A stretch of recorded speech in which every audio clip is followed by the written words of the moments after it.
나갈 페이지가 한 120페이지 정도 되거든요. 근데 좀 빨리빨리 나갈게요. 덜 중요한 부분은 좀 빨리빨리 나갈 거고요. 그래서 뭐 궁금한 사항도 있으시면 중간중간에 물어보시면 좋을 것 같습니다. 그리고 가명 처리, 이전 전주에 보면 가명 처리 기술에서 배웠죠. 그렇죠? 이게 20889, 그렇죠? 20889 표준이었죠. 표준에 있는 기술이었고, 여러 가지가 삭제, 부분 삭제 이런 기법들도 웬만한 개념 정도는 알고 있어야 된다. 그리고 그림으로 나와요. 그림으로 나와서 이게 무슨 기법인지 문제가 나오거든요. 그래서 개념 정도는 알고 있으면 될 것 같고요. 궁금하신 사항들은 ISO IEC 20889라고 찾아보시면 가이드라인이 있습니다. 아니면 가명 처리 가이드라인이 있거든요. 2월 5일날, 2024년 2월 5일날 발표된 게 있는데 거기에도 사진이랑 그림이랑 잘 나와 있어요. 개념이랑.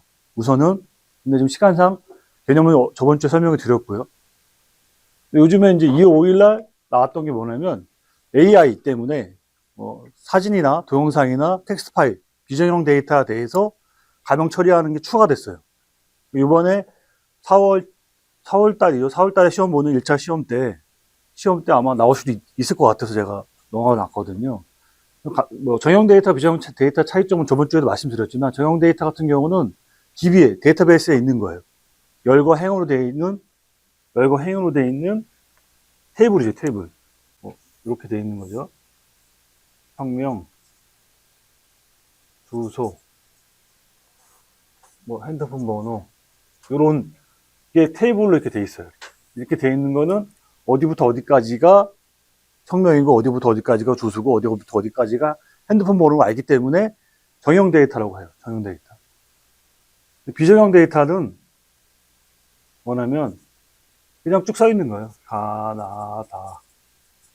이렇게 문장으로 써 있다거나 아니면 동영상 같은 거, 이미지 같은 경우도 그냥 이진 파일로, 바이너리 파일로 되어 있거든요.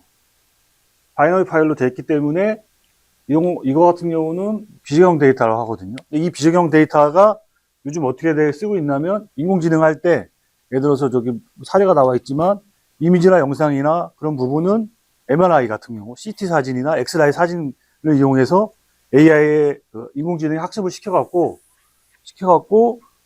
암인지 진료를 하거든요. 지금 그런 상태를 할 때 이런 비정형 데이터를 가지고서 학습을 시키거든요. 근데 물론 MRI나 CT 사진도 개인정보가 들어가 있어요. 예를 들어서 MRI 사진에 메타데이터로 밑에 환자 식별번호가 들어갈 수도 있고 환자의 이름이 들어갈 수도 있거든요. 그 부분을 가려줘야지만 가명 처리를 해야지만 사용할 수가 있는 거예요. 그 부분에 대해서 이게 중요하다 보니까 AI도 중요하다 보니까 지금 가명 처리 가이드라인 2024년 2월 5일 날 나왔거든요. 시사에 올라가 있어요. 제가 드린 옛날에 메일 자료에도 드렸습니다. 거기에도 이 내용이 들어가 있거든요. 요약해서 정리해 놓은 거고요. 그래서 보면 정형 데이터, 비정형 데이터 말씀드렸고요. 정형 데이터는 구조화된 데이터, 테이블별로 이렇게 쪼개진 데이터라고 생각하시면 되고, 비정형 데이터 같은 경우는 사진이나 비디오, 텍스트 파일, 아래 한글 파일 그런 것들, 워드 파일도 비정형 데이터예요. 그런 데이터들을 이용해서 인공지능이나 학습을 해야 되는데 개인정보가 들어가 있기 때문에 여기도 그 개인정보를 비식별화해서 가명 처리한 다음에 사용을 해야 되는 거죠. 비정형 데이터는 보통 이제 이미지 영상 같은 경우 아까 말씀드렸듯이 의료 데이터죠. MRI나 CT 사진 같은 경우를 가명 처리해서 사용해야 되고요.